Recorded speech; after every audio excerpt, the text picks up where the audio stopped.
All right, first I'm When I tell my wife how many people were here, I want to have proof. So. First and foremost, thank you guys for coming out. Very exciting time for us, basketball season, fall. You know, you just smell basketball in the air. So appreciate you guys coming out. For me, it's been a heck of a 6 months. Whirlwind, to say the least. But I think the biggest thing is just the welcoming from Big Blue Nation, you know, and how everyone's been so interested in what we're doing, welcoming to Lexington, and just the Big Blue Nation has been awesome.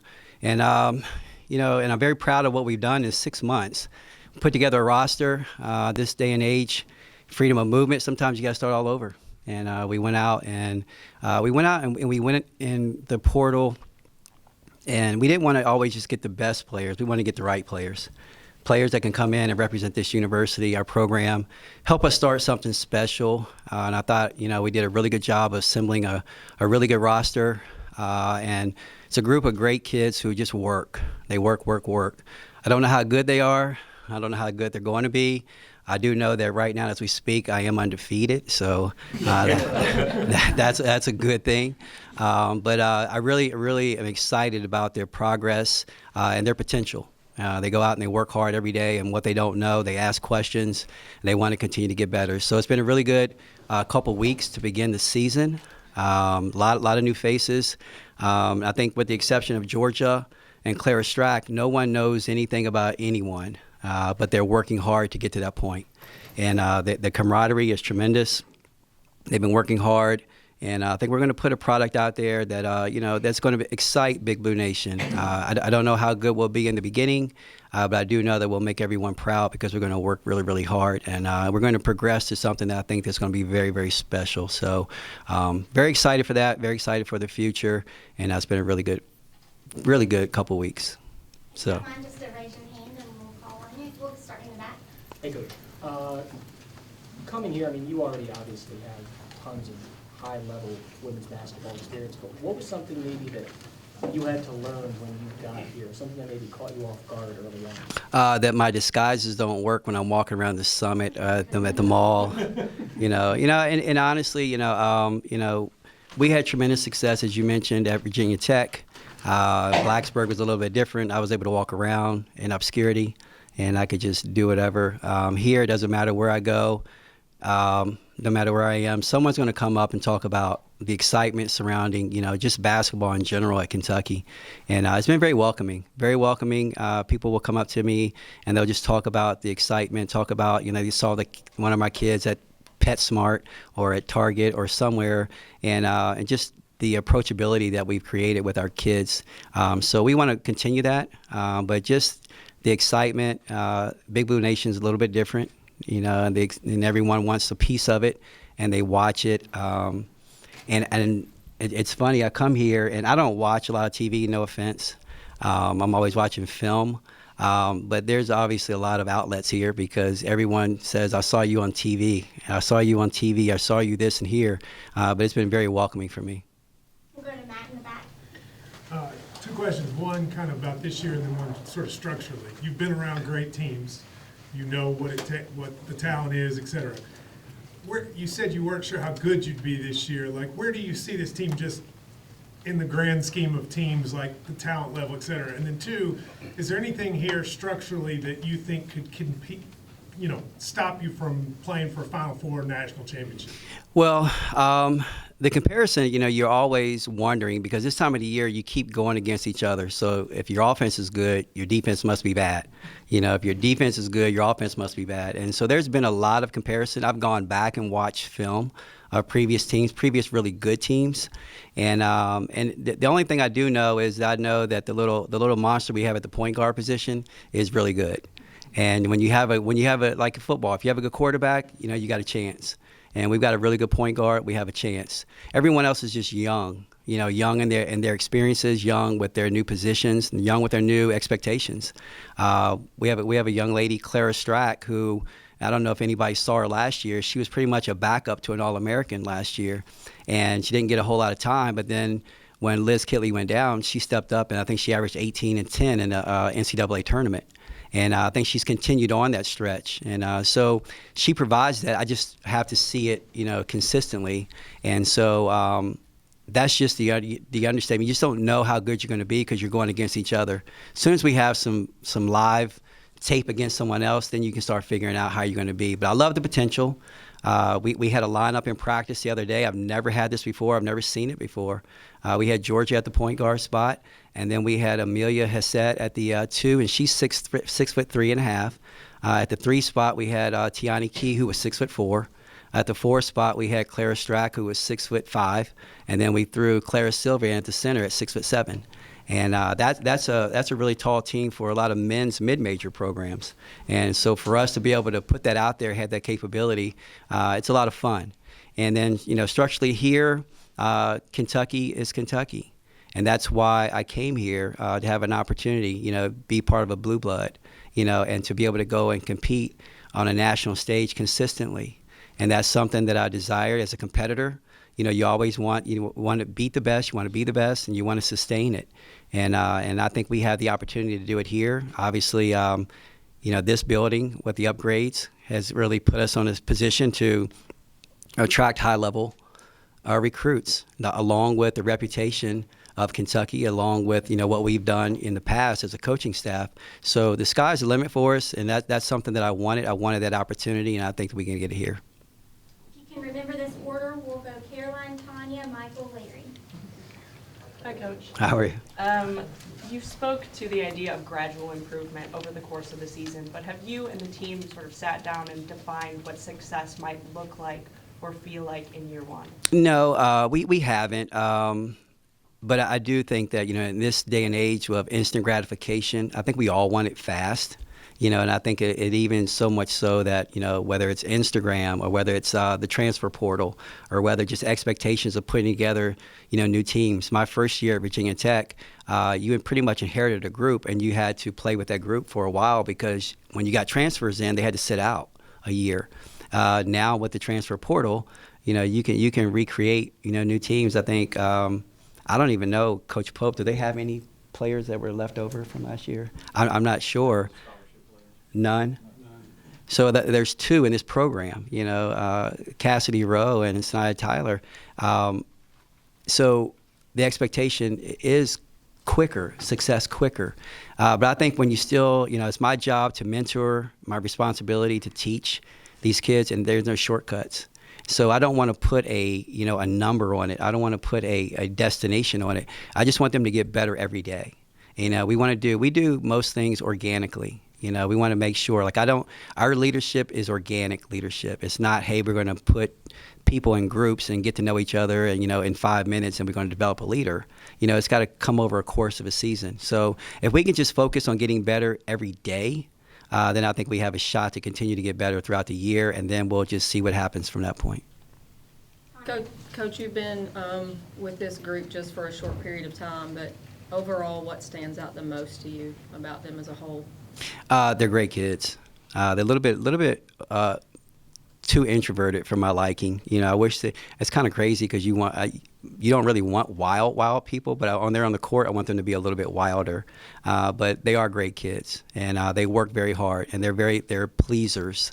Attitudes, they're not attitudes. They're good attitudes. They work really hard, and they just want to please. They want to please each other. They want to please the coaching staff, and that's something that you can always work with. So when you have that mentality, we can go out. We can try different things. We can try things that are unconventional, and they'll have a good attitude in trying to get to it.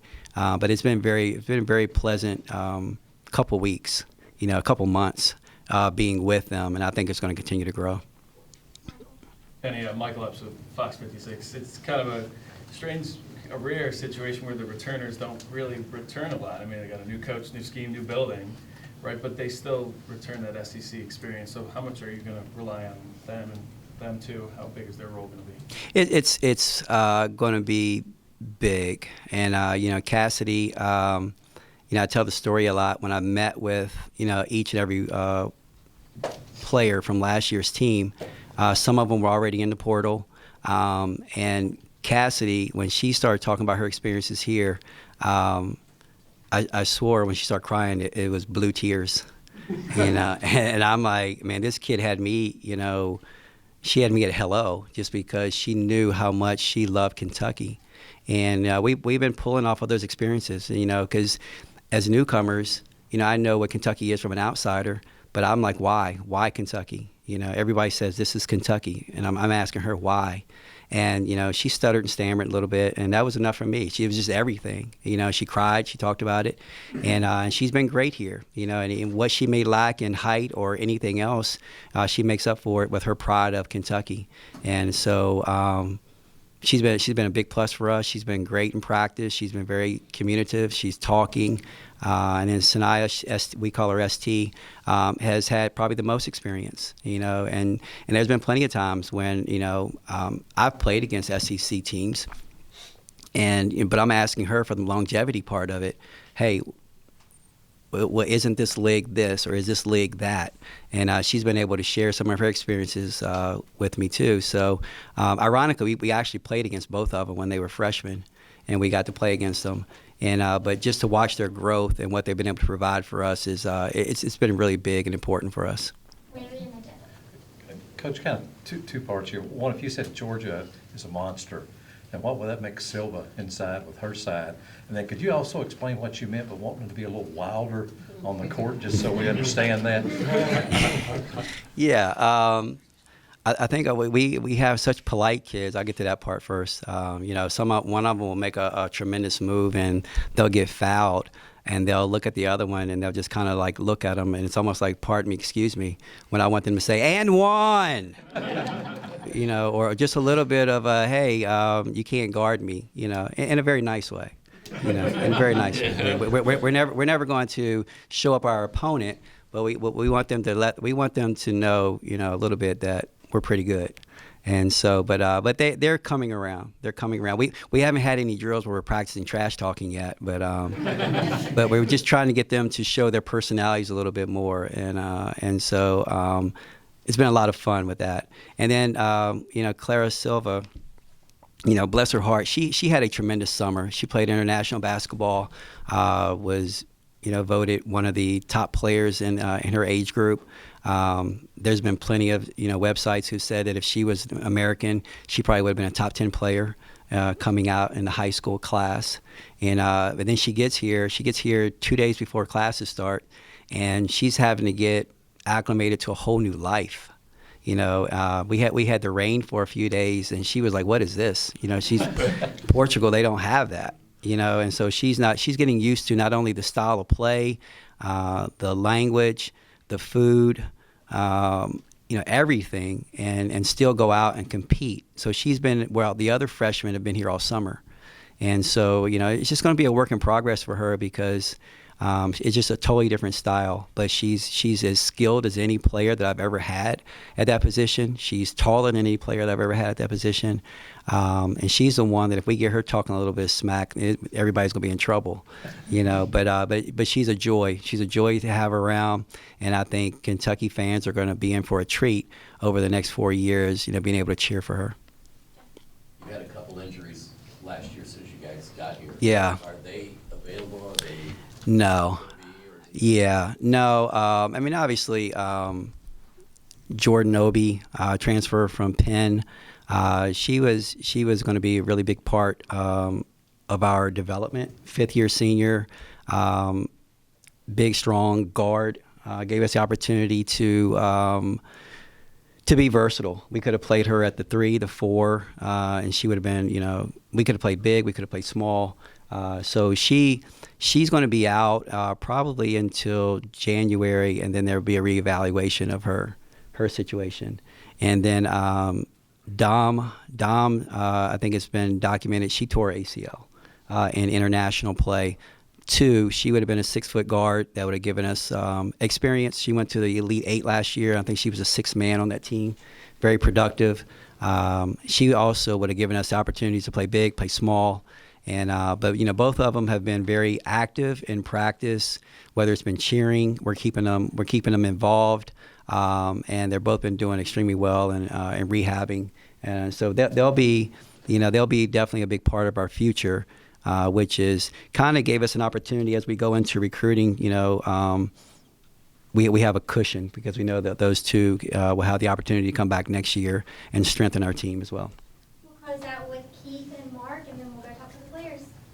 Coach, when it comes to Big Blue Madness, what's your excitement for that? How much are you relying on, Shania and Cassidy to help you with learning what it's about? Yeah, it's kind of sneaking up on me because every day somebody tells me something else I have to do. And I'm no stranger to it. Obviously, it's legendary, and people have been very excited about it. And I do know that I'm not riding out in a motorcycle. Yeah, I'm not dropping down from the rafters.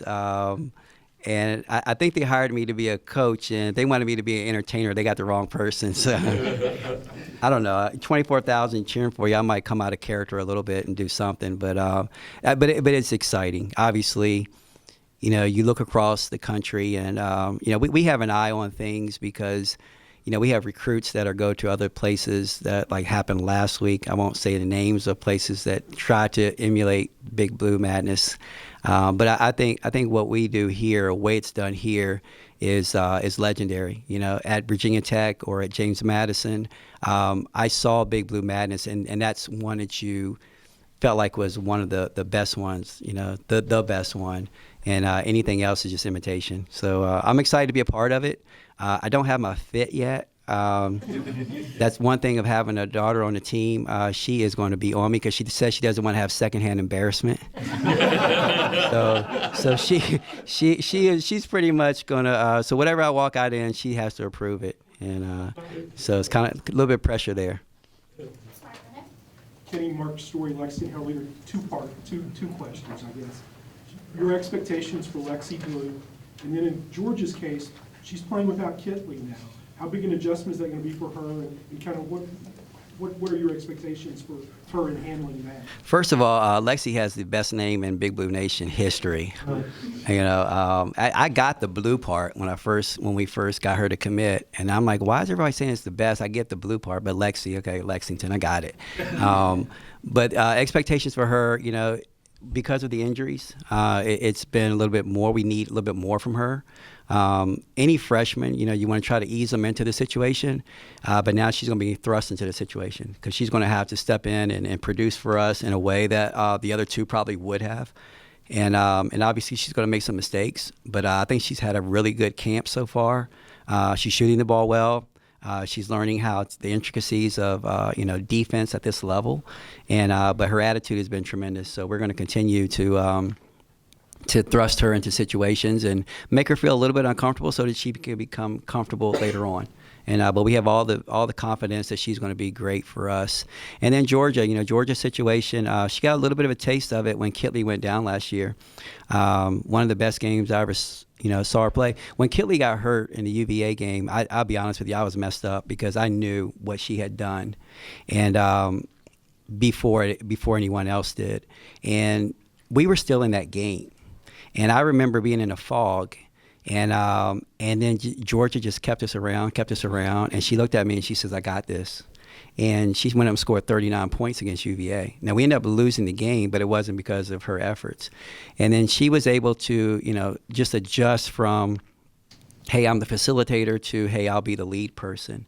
And I think she's had a whole summer. She had a tremendous summer. She got to practice with the Opals, her national team in Australia. So she got good competition there. She went out to the Kelsey Plum camp when she got, good opportunities there, and then she went to the Nike Academy. So she got a lot of good basketball nationally, playing against the best of the best, to shift her focus. Hey, I have to be the main person. So now when she comes off of a screen and roll, instead of really looking for Liz as option one, option two, now she's becoming option one, and then other people are becoming option two.